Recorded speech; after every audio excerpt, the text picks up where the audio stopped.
This is Tom Jacobs from tdjacobs.com and healingsuicide.com. I'm an evolutionary astrologer and also an energy worker at a channel and an all-around metaphysician, do a lot of different kinds of healing work. At tdjacobs.com, you'll find a bunch of tools to help you along your journey, no matter where you are. Energetically programmed crystals such as moldavite, also astrology courses, live events, all kinds of different things, 17 books. Upcoming events include the Lilith 4-day healing intensive in Portland, Oregon, where we'll go into Lilith and unearth a lot of stuck debris and help you live in harmony with the archetype. You can check out my work about the true Black Moon Lilith in the book Lilith Healing the Wild, and also the Lilith Natal Report available through tdjacobs.com. I'm told by my students and clients that, and readers, random readers I don't know, that my approach to Lilith is the only positive one out there. So check out that, the Lilith Intensive. It's a small group, 6-person thing to do. And it kind of fits with the themes of some of the stuff I'm going to talk about today. A few months ago or a year ago, I don't know how time works anymore, but a while ago on SoundCloud.com, I did 2 MP3s on, one was called something like Living in the 12th House, and the other one was called Planets in the 12th House. Anyway, there are 2 of them, and they both have in the graphic Neptune, a blue planet, Neptune. Anyway, and what I did was I explained what the 12th house is about. Then I explained and kind of what a planet there, like what life in that part of the chart is about.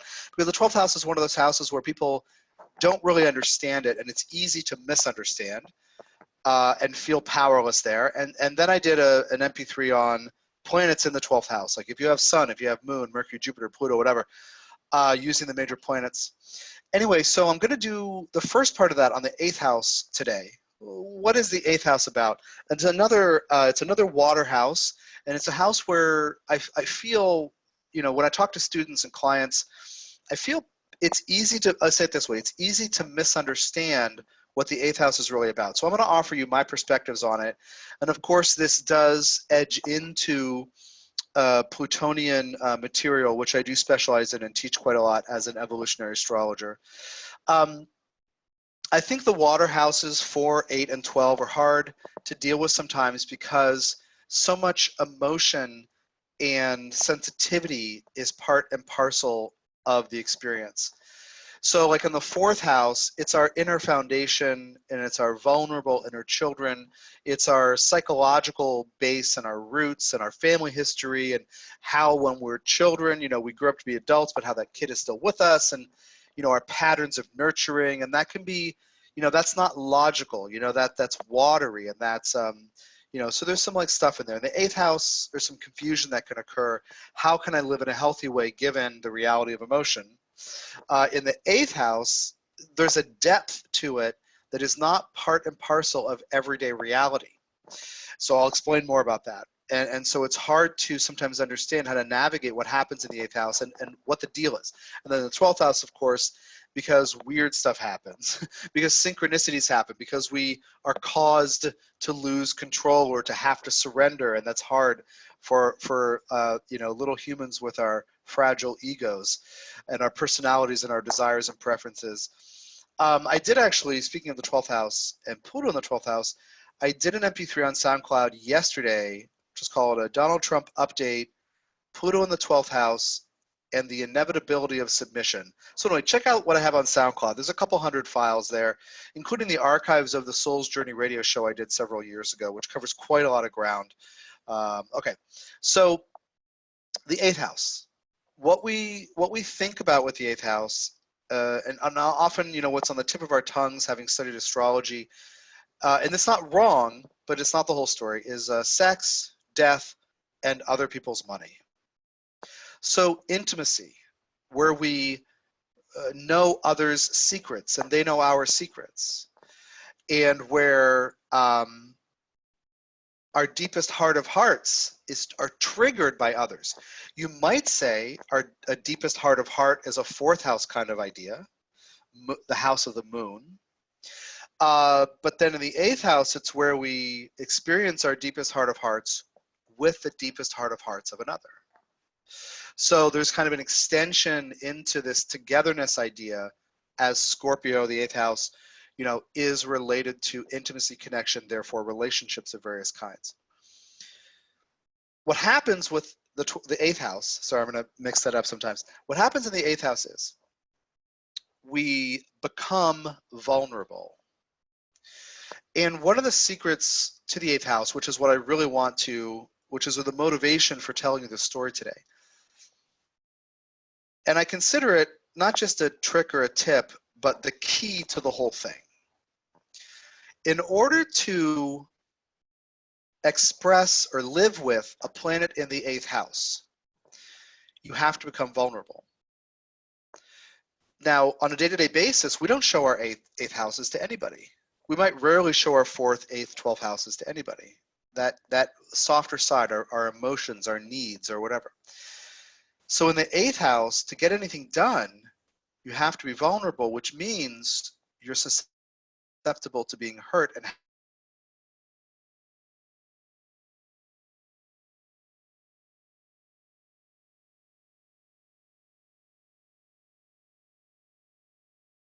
needs to open, needs to connect to somebody, needs truth, and needs to connect in the deepest possible way. That's one of the core ideas of the eighth house.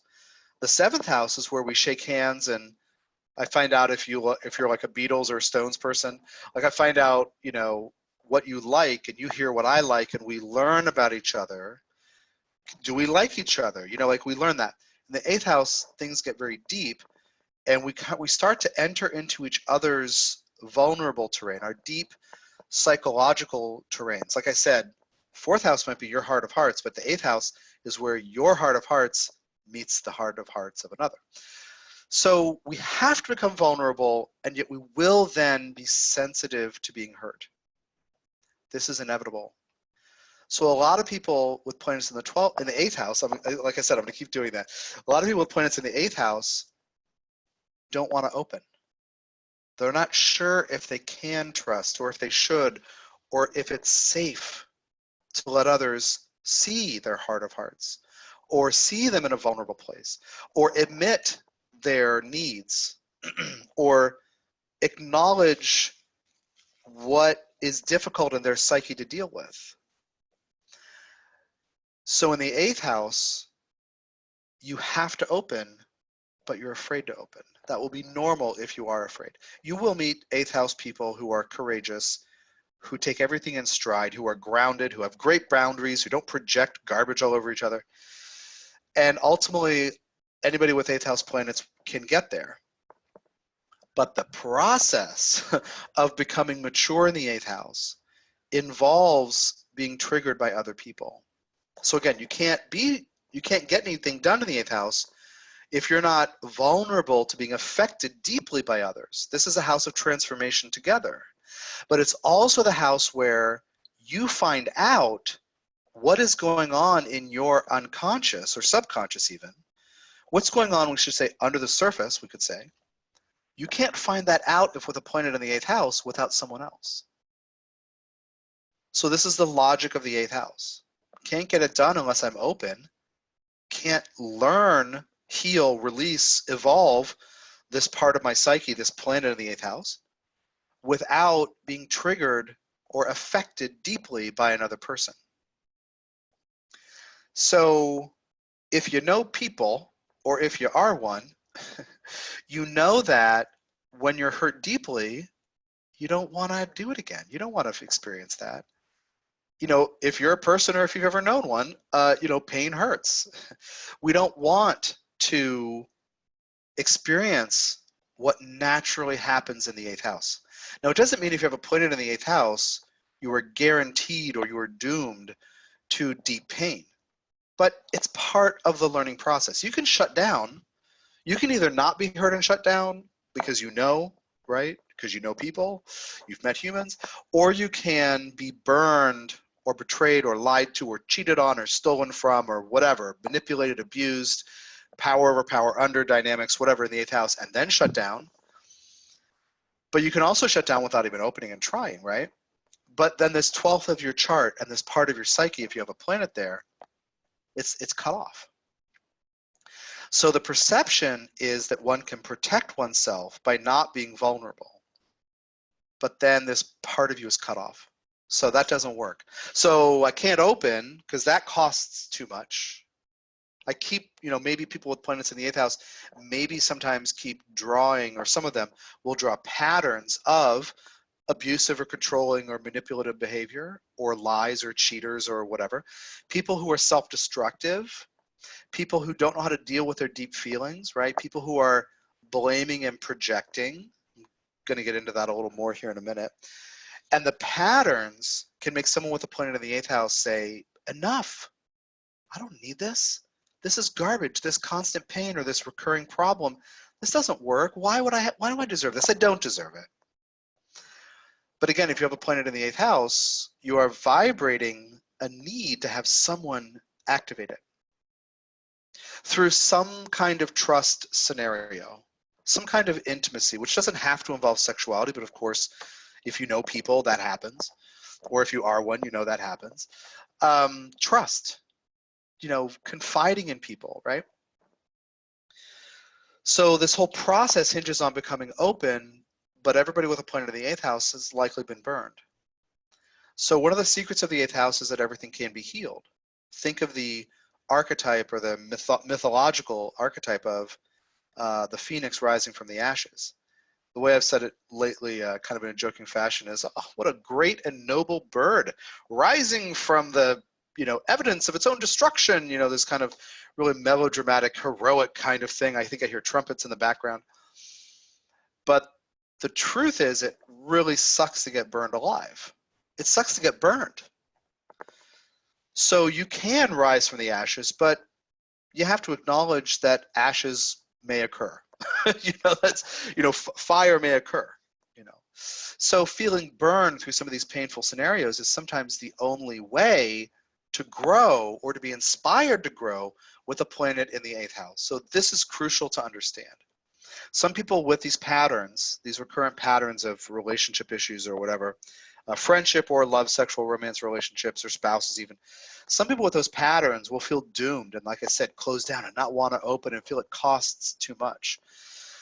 So if you have a planet in the 8th house, you are hereby officially invited to look at the world as containing periodic stimulation for you, to have something from your unconscious unearthed so you can learn how to resolve it and go from fear or pain into love and acceptance, which is the mission for every human journey, by the way. Every human is tasked with growth. What that sounds great too. It's great. Oh, a great noble bird rise from the ashes. But the truth of what that means is that you're going to have painful things happen to you. Doesn't mean you're a loser or God hates you. Doesn't mean life is unfair and the universe is a shitty place. What it means is that you're here to learn. Your soul isn't here so you can have some perception of safety. And in the 8th house, we get triggered by others, we trigger others, the sense of not being safe, betrayal, abandonment, dishonesty, all these things. I want to talk about being triggered, and I want to talk about what's really going on. Like I said, something from under the surface in you is being triggered to come to the surface. Now, like I said earlier also, you can't know what it is before some other person helps you, before some other person lies to you or cheats or is dishonest or gaslights you or whatever. I was just doing a reading for somebody with an 8th house theme, and the person's guides kept using the word gaslight, which is like, I think you know what that means, but it's come up a lot in the Me Too movement over the last year and a few months, year and 2 months. But it's been a thing for all of human history. But anyway, go look it up if you don't know what it is, because I'm faltering on my mental definition because I'm in 8th house territory. But people who are telling you that what you're feeling isn't what you're feeling, right? That kind of thing. So you need them to trigger you, but you're not quite sure how to deal with it when you're triggered. Well, then you might naturally, and this is what humans do, if you've ever met them, blame the other person. Because it's very obvious that this person made me feel that way. We all have that experience. So then we are putting responsibility for this inevitability of us being triggered on that person who did the thing. this is one of the, besides just being shut down and closed, this is like the second major inhibitor for growth and progress and evolution regarding the 8th house. I'll talk in a minute about, well, I'll talk right now, I'll tell you this. Ideally, in the 8th house, because it's about partnership and trust and all this stuff, and we know, I want you to understand it's a given, it's a fact, it is inevitable that your stuff will be triggered and you will trigger others' stuff. And it may be imbalanced or it may be kind of 50-50. But given that truth of the 8th house, the ideal is that you accept responsibility for your garbage while acknowledging that someone else is needed to reveal it to you. So in the 7th and 8th houses, I mean, we have to have boundaries in a lot of the chart, but boundaries in the 7th house are, you know, one thing. Boundaries in the 8th house are kind of another.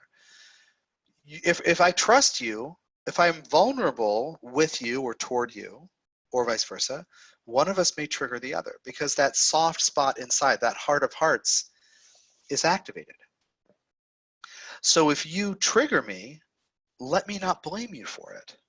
This is healthy 8th house living. Let me acknowledge that something about you or your behavior or your choices or what you said to me or what you did or didn't do or wouldn't say to me, I can acknowledge the fact that that's the trigger. But I don't have to throw my anger and pain and resentment and chaos on you.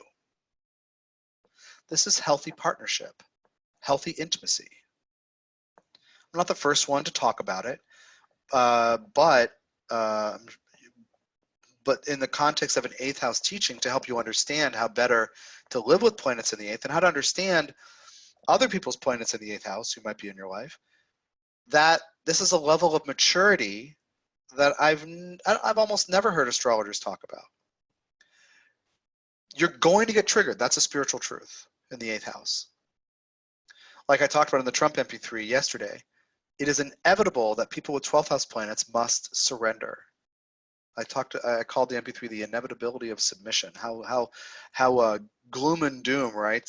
Specter on the horizon, like, ooh, the inevitability of submission. Well, it's actually a positive thing, but it's inevitable because the nature of the 12th house and a part of your psyche functioning in that part of the chart says you will have to surrender control at some point, one way or another. In the 8th house, the parallel logic is you will be triggered. Your deep psychological material, your unprocessed mommy and daddy crap, your unprocessed stuff from previous relationships, your hangups about sexuality, your hesitancy to trust, you not knowing how to deal with having been burned or lied to or betrayed or cheated on in the past, or stolen from, like whatever it is, it's going to be triggered. It's not the natural order of things for you to hold on to pain.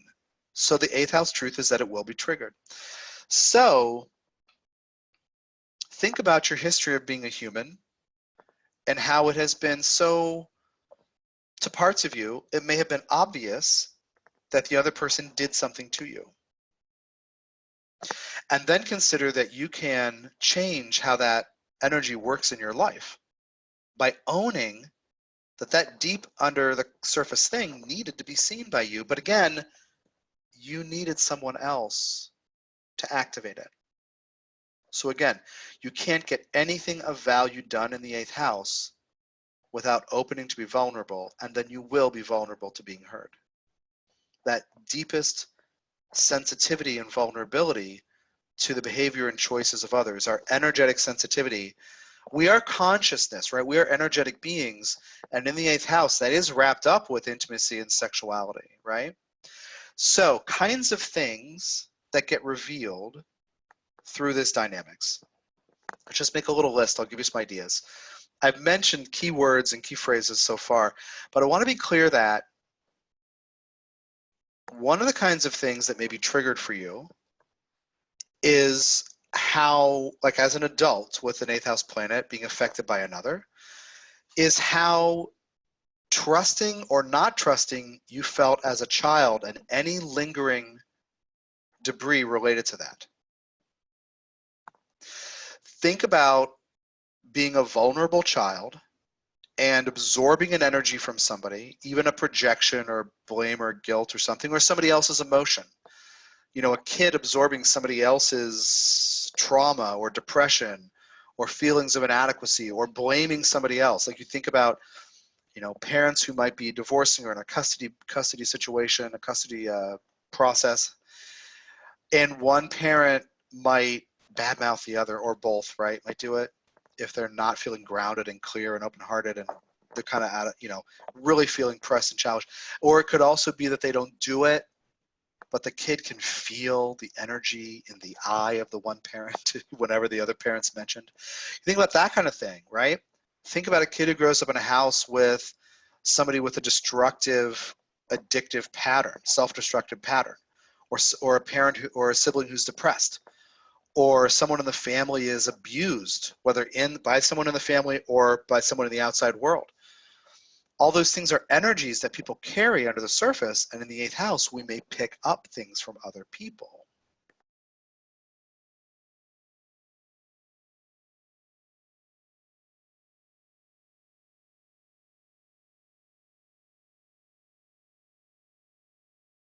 You know, whatever, 5, 8, 10, 12, 15 years old, I was gonna say flash forward, but I mean fast forward to you're 25, you're 30, you're 40, you're 55, you're in exploring an intimate relationship. And it can happen through a new friend or a friendship that turns like more confidant energy or more trusting, but more impact will be, and more often effects will happen, of course, through romantic and physical intimacy. So again, let's say you're a 50, 55-year-old person who's exploring a new relationship. Those things under the surface from your younger years and from your teens and 20s and 30s that are unprocessed, or other people's emotional garbage you're carrying, or when you were feeling hurt because somebody else was self-destructive and it did damage to you too, when you felt helpless to help somebody, powerless to help that person not be self-destructive or addicted, whatever it is. If you know, were betrayed by a friend when you were 12 and it still hurts. Like, you know, think about all those things are possible, potentially could be triggered when you're 55 and opening your heart to a new romantic interest. So the terrain of the 8th house can be thought of as a bunch of stuff, including stuff from the 4th house, that gets activated once we open to another. So it could be anything. It could be issues from other lifetimes. I just did another reading today for a person with a Pluto and Scorpio in the 8th house.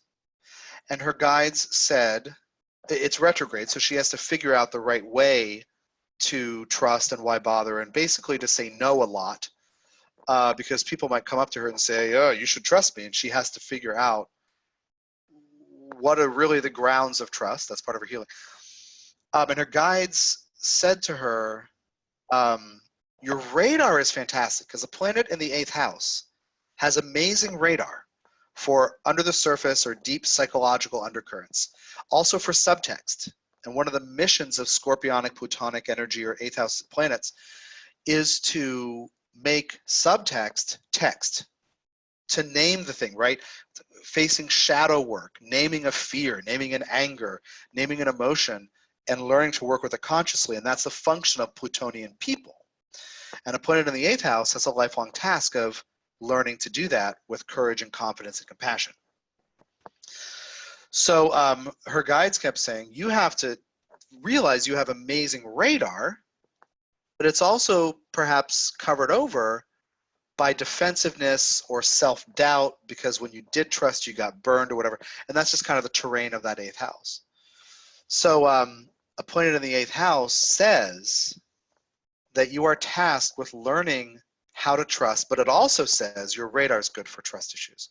So you have to recognize when an inner kid or an other life part who's defensive, or you know, feel like it's you even and not some inner kid or other life part, sub-persona, when you still feel defensive about being burned in the past by some other dynamic.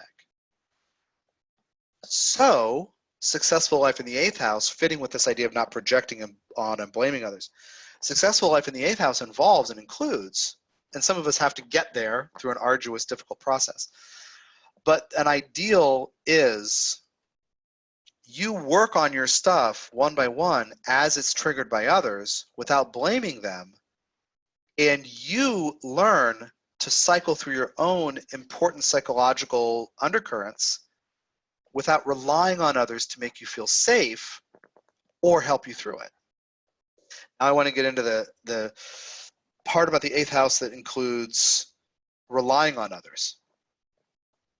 It will be normal if a person with a planet in the 8th house perceives he or she needs an other to work through something, or even needs an other to survive. It's possible.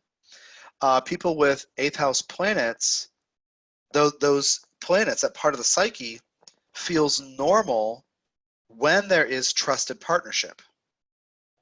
So it might be natural for that part of the psyche to assume that you know, another person is needed, or I can't do this without them, or I can't make it on my own, or something like that. Sometimes even to the point of I can't do what I really need to do because either A, all this debris and I've been burned, or B, I don't know who to count on, I don't know who to rely on, so I feel like I'm lost or floating. These are kind of extreme potentials, but realize when a part of you has been so hurt by abandonment or being lied to or cheated on or something like that, being stolen from, being manipulated, the list of things, manipulated, abused, you know, whatever, coerced, forced into things, whatever it is, just realize that those parts of you in pain will develop defensive mechanisms, as I've talked about, and one of those might be, well, I'm not open, but then I need to be open. I'm not connected, but I need connection, so I can't do the thing that's normal for me because A, again, this pain, or B, nobody's around, or I can't trust anybody.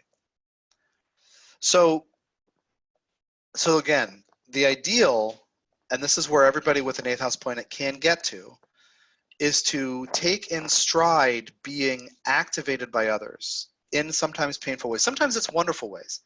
Sometimes being activated in the 8th house means you find a depth of love and compassion that you didn't know you had.